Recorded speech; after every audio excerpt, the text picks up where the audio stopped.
ও মা, দুপুর হতে গেল, তুমি টিফিন দিলে না এখনো? কি বানিয়েছো আজকে? ওটস বানিয়েছি। বাবা, এটা খিচুড়ির মতো লাগছে পুরো। খিচুড়ির মতনই তো বানিয়েছি। কি দিয়ে বলতো? কি দিয়ে করলে এটা? শীতকালে সব সবজি দিয়ে, বাঁধাকপি, তারপরে তো ধনেপাতা, গাজর, তারপরে তো গাজর, এই সমস্ত, তারপর ডিম দিয়েছি।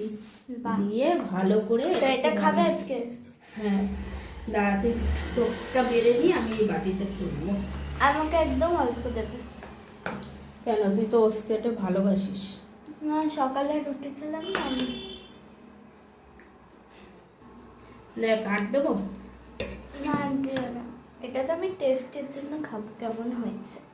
তুমি খেয়ে দেখো কেমন হয়েছে। দারুণ। আমাকে স্কুলের টিফিনে বানিয়ে দেবে এরকম। বেশ ঝাল ঝাল লঙ্কা দিয়েছি তো।